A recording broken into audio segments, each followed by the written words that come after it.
When I was about 12 years old, I was going to Henry Junior High School. I was young and had a crush on one of the school teachers and told him I thought he was cute. Little girls have crushes on men, and that's normal.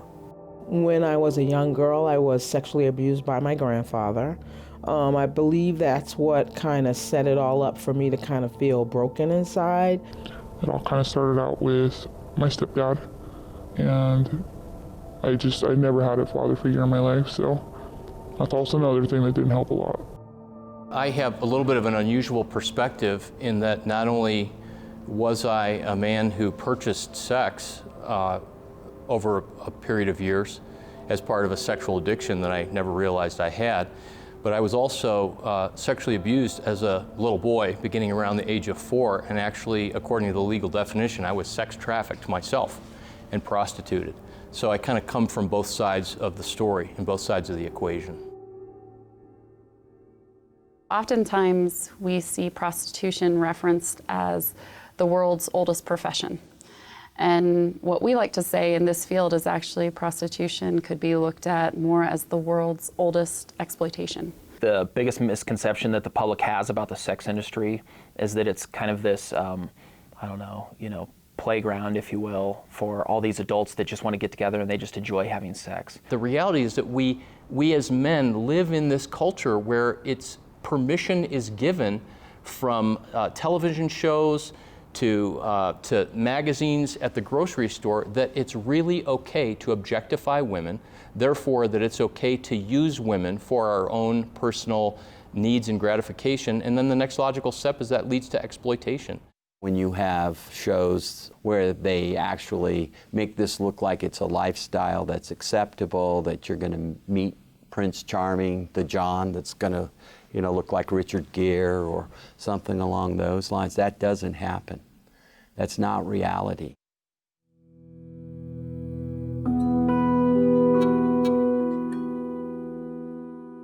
You have an individual who, in my experience, does not have a better alternative in terms of the way to provide for herself or her family, and she is turning to sex work because there does not exist a better alternative. It's by no stretch of the imagination a choice as we would normally understand choice.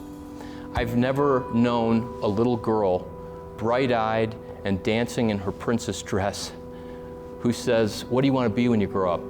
"I want to be a prostitute." No girl in her right state of mind wants to have sex with random people over and over and over again all day. Oftentimes people say, well, that's what she wanted to do. Who would want to do that? This whole idea of wanting to be prostituted or having a desire to be in the sex industry, and what we really see is quite the opposite, that it's, especially in the case of minors, where it's somebody coercing and manipulating that kid. When someone enters into the commercial sex industry at 15, 16 years old, that immediately begs the question of, can we really call that a consensual choice? Now people might go, no, I'm not saying that if they're not consenting adults, I'm not saying that's okay. And I would say, well, let's have a conversation then about what a consenting adult is. There's this thing that we say, if you love somebody, right, and you're deeply in love with them, right, would you have sex with them 20 times a day? Probably not, right? So then how would a young person have sex with 20 people she never saw before, and she wants that? It doesn't make sense, right? There's this guy I see a lot. He's a construction worker. He's in his 20s and always trying to be my last date of the night so he can sleep with me. He doesn't understand the reason you boot a guy is not because you have a next one or you need to meet a quota, but because you can't stand the sight of them once you're done. A lot of times people are surprised to find out who the traffickers are. We've discovered in the US that sometimes the traffickers are not the quintessential drug-dealing, gang-banging kind of person, but it's the woman in the suburbs or the man in the suburbs who might work a day job somewhere else. They're professionals at manipulation and knowing the vulnerabilities of the women that they're targeting. You know how you see a group of kids hanging out? You see about 5 or 6 kids hanging out, right? In that group of kids, you can almost tell which one is a little more like timid or a little more vulnerable. Like you can see it, right? Pimps can see that. They take advantage of it. Oh, hey, beautiful. Your eyes are so pretty. They're gonna hook you with that thing because they know, they can sense that insecurity in you. They can sense that vulnerability. They're very clever people. Pimps pay attention to everything you say and do. They're professional predators, is what I like to refer to them as.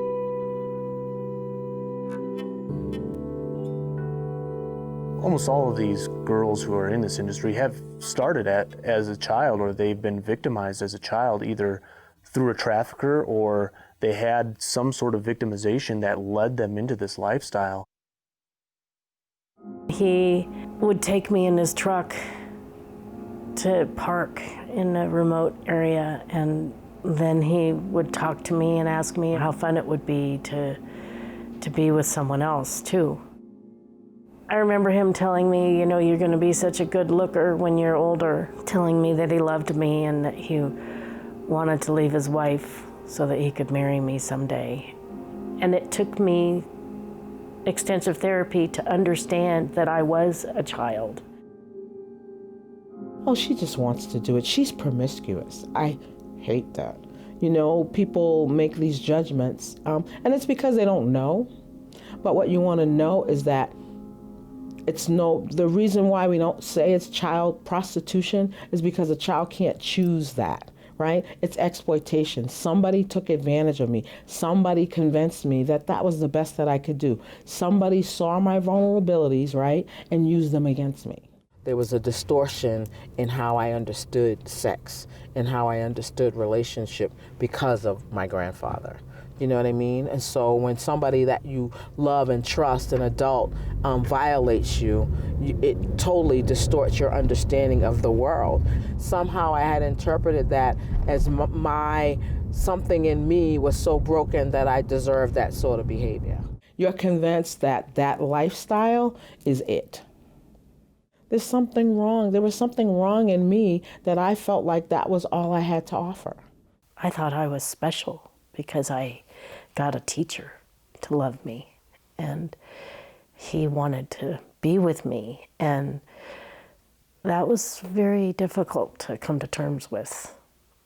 And we also see individuals who approach a youth and just say, hey, I can provide shelter for you, or hey, come sleep on my couch. I've got a great place for you to stay, and you don't have to worry about going home to your drug-addicted parents. You can stay with me, and we'll have a lot of fun. And that fun turns into, well, if you're going to stay with me, you have to do some things for me. He said, you know, you could make about $100 an hour. I'm so grateful I didn't. And he said, well, maybe later, maybe, you know, you just think about it for a while, and maybe when things get worse at home, you'll decide. They really convince you there's this fantasy that you're looking to, that this isn't forever. We're just going to do this for a little while, and then we'll be all set. Then we'll be able to get a house, and you'll be able to go to school, and you can get your kids. We can just do all this stuff. There's this conditioning that happens that you're working for this goal, and the prize is going to be this magical relationship that doesn't exist. He threatened me. If you tell anybody, I will lose my career, and you will be plastered all over the newspapers as a whore, and your family will disown you, and don't tell anybody. Traffickers can very powerfully say, you know, you can call law enforcement or you can tell your parents, but they're just going to see you as a prostitute and all of the negative that surrounds that word. They are not going to see you as a victim of trafficking or a survivor of trafficking. These pimps, if nothing else, are excellent victim pickers. What that means is that they can detect on a very subtle level what it is the victim wants, and a lot of times what the victim wants is someone to care for them, someone to provide shelter and provide a safe environment and provide some measure of validation. And those pimps hone in on that and provide that and then exploit the young girls all day long. In the morning, I felt so dirty from all the manhandling. I bought a 5th of whiskey, some hydrogen peroxide to gargle, and a laxative. Human trafficking is the exploitative abuse of people. You know, the sex industry is full of different levels of victimization, whether it's rape or beatings or assaults or murder. If it means that they have to get them hooked on heroin or some other kind of narcotic, they'll do that. When I did first get into drugs, then I would do anything to have it, because that was like my little Band-Aid, you know, to cover up all little problems that I didn't want to deal with. Sometimes you'd be surprised at how much a drug could take over somebody, especially when they're first starting. It's really life-threatening to them, but they don't realize it. I just want that drug again, though. I'll take it for the next, you know, for the next rig or for the next bump or for the next hit. I don't care, because it's so overpowering, especially heroin. Then there's the guys whose fantasy is to turn on a woman, which is a lot more work than a simple plumbing job. What do you like, they ask. Like I want my fantasies satisfied by some stranger who calls himself Mr. G. What I want to say is, just money, thanks. I used to sneak down to this nightclub. There was a woman in there, and she looked really pretty. She always had really nice clothes on, and, you know, she looked really happy all the time. And I asked her what she did, and she told me that she danced. And she was the first person who, I would say, groomed me for that process. She set it up that I got robbed. I got beaten up really bad. And she told me I needed somebody to protect me. That was her pimp. My very first experience with street prostitution, I got arrested the very first day. I remember he told me that he learned to box in prison, and he would hit you so hard. And I remember, you know, just my ears like, pooh, like being hit so hard that my ears rang. And he's a very mean person.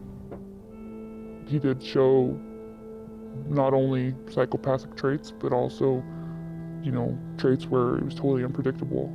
His patterns weren't normal, they were always outrageous, and you just never knew. Unless you did a certain thing for him, then he would be okay. But even then, sometimes if he got a phone call, then he would just unleash and just totally be irrational about everything and then take it out on me. Nobody told me I was going to get a gun to my head. You know, that a trick was going to decide that he was going to put a gun to my head. You know what I mean? And he was going to rob me, and he was going to rape me. And pimps tell you, like, they're going to be there for you. Nobody is in that room with you, with that person. Nobody's there to protect you. Yeah, I ended up being locked up in a basement for quite a while. And being in a basement, you have those little itty-bitty small windows that you can't really crawl out of. So it's really hard to kind of find an escape route or just break down the door. But I thought one minute he could be in the shower, I could try and break down the door, he'd hear me, and then I'd be screwed. I thought, you know, maybe there's going to be an opportunity where if we go out and we're going to go do something for a deal or whatever, then, you know, I could always try and find a way to escape then, and just, you know, I would always, you know, be under his supervision, or somehow I would not, there was just no way. He would take me to the motel and would have sex with me. When he was finished, handed him money, and that was it. Why is he paying him? And then it occurred to me, oh, he's paying him to have sex with me. I coped by just not allowing myself to recognize what was going on. The women who are subjected to this rarely come out on the other end in a better place. They're playing a role that makes you believe it's really them, but inside they're hurting, they're ashamed, they're feeling disgust, because to a certain extent, I don't want to do this, but I have to do this. I would wash and just try to wash, and I just couldn't get the smell of these random people off of me. I felt really bad. It causes extreme levels of trauma for that to be that person's day-to-day. You know, we are talking about trauma that is going to stay with these people the rest of their lives. Substance abuse, hurting ourselves, giving up on ourselves, all of those kinds of things. That's the aftermath of everybody else's exploitation. That's what's left behind. I now know that it will never be done. It will never be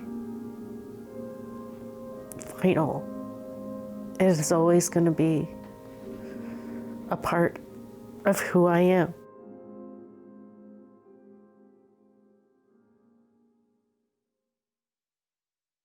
Sometimes you don't know if you're going to go in there and survive or not, because accidents happen or things that get out of control that girl does not want to happen to her does get out of control. He's coming in to purchase something from you. You're vulnerable. You're there. All you have is you in that room. You don't have any weapons or anything with you.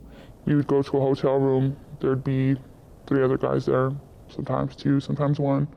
Then that person would tell me, you're going to end up doing this for me, okay?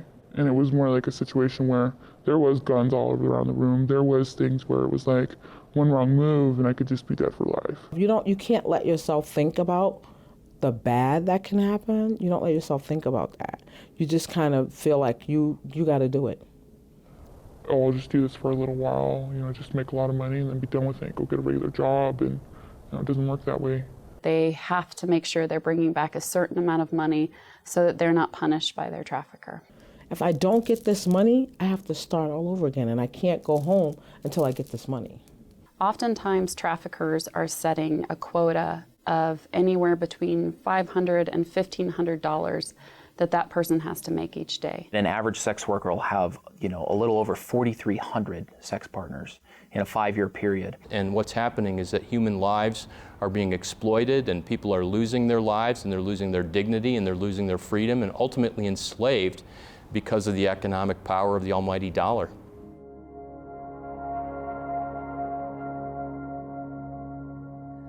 The seller of sex is on some level selling her humanity, selling something that otherwise is intimate and given in a different kind of environment and not commodified. To me, it's the ultimate violation. You're stealing something that is intimate. There was this public person and an external me that was outgoing and respectable and honorable, and probably very few people, if anyone, would have ever guessed that I was doing these things, nor would I have wanted them to know. And then this private person that kind of snuck around in the shadows and was filled with shame and anxiety and self-hatred and self-doubt. You're taking a weak person and taking advantage of their circumstances for your own sexual pleasure for a sex for money exchange. And it is degrading. It is demoralizing. There's really something deeper going on inside of the heart or the soul of a man who does this than just, I want sex and that's okay. It's not hurting anybody. When demand stops, human slavery will be eradicated. I think it's easier for society to say that it's this profession, that people kind of want to live this sort of lifestyle. I think it's easier. Then there's no work that needs to be done. Then they don't have to take responsibility for the part that they play in it. They have to believe a lie and tell themselves a lie that says, this is okay. It's really not going to be exploitive. There's really no problem with this exchange of money where she's the supply and I'm the demand, and this is an economic, financial arrangement that kind of makes the world go round. That's a self-deception. You were not aware the challenges, the abuse, the exploitation that they've gone through. You're not aware of how they've had to drug themselves and prepare themselves mentally, the emotional scars, physical scars that they had to endure in order to survive. You have to convince yourself that you're okay and you can't crack. Because if you are too tired, no matter what's going on, when he beat me and stomped me into the ground and blood vessels were popped in my eyes, I went to work the next day. You don't not go to work. You don't get an off day. So as the John is engaging in sex, the client in itself is getting into deeper shame, deeper guilt, deeper embarrassment, deeper disgust. Also, every guy thinks he's an exception and his ego doesn't want to let him pay. Instead of money, they try to trade CDs and expensive handbags and dresses because it makes them feel less like a John. One time I told him I don't think that we should have had sex because I could be pregnant. And so he panicked and went to the store and got a couple liters of Coke and told me to go home and shake him up and put him inside of me to try and keep the pregnancy from happening. So I did, and I ended up pregnant. So he said, you have to get an abortion. There's no other choice. And he made it sound like it was a nothing, you know, just a simple procedure. And somehow he made me feel like I was more mature because I was going to be going through this. There were girls that were minors involved. I felt horrible. I felt like, oh my God, I do not want these little girls to be going through what I went through. I always tried to warn them and tell them, look, I'll take beating for it if you just leave, because you trust me, you don't want this. Some of them didn't listen to me. I ended up giving one of the girls the keys and told her. He just hopped in the shower. I was like, leave now. I ended up being there longer to fight for these girls that did not know. So that was kind of why I stayed longer. I think that people want to be ignorant. I think it's much closer to home for a lot of people. I think a lot of men in particular participate as in terms of demand, that they are buyers, that they are tricks, and they don't want to look at it that way. So to say that it is a victimless crime is pretty much, to a certain extent, an ignorant statement, because you have no idea what the person before you has suffered and endured in order to survive. We ended up driving, and he goes, stay in the car. I'm going in the hotel room to go finish this deal, blah, blah, blah. And I'm like, okay, I'll stay in the car. Opened the door and just started running. I ended up telling one of the maids that were in the hotel, let me hide in here. Let me hide in your room real quick. I said, because I need to get away from this guy. And at first she was like, okay. And then she ended up shutting the door. And I said, he's looking for me right now. I said, make sure that if you see anybody come in here with a gun, that you don't notice anything. Act like you have your headphones in, listen to music or something. By this time, I could hear his car rolling in, to come inside the door, because, he had really, really loud music in his car. So the lady just started mopping the floor, acting like nothing was happening, acting like nothing had happened. So I thank her to this day.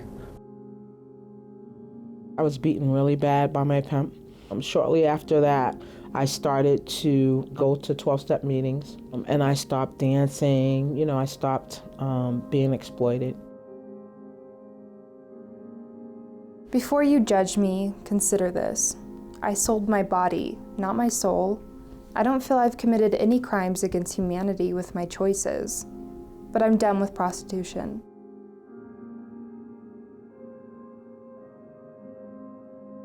One of the things that one of my clients told me is that she did not know that the healing process was going to be so intense, so deep, and so overwhelming. I still am being told it was too long ago. It doesn't matter. And it does matter, because it really did happen. And my pain is just as real today as it was 30 years ago. The emotional scars won't ever go away, but having an understanding and maybe taking that experience and using it in a way that helps other people will give you some sort of peace. I think we need to talk to the young men in this community, in this country, about the long-term impact that this has on people that are stuck in this situation. I think so many people have the misconception that, hey, this is something that she wants to do or that he wants to do, that he has a choice, and they don't. I want to be an example of how you can make it, you can survive, and you don't have to do it by yourself like I did. What we want to do is we want to prevent this. The only way we can do that is to get our girls younger.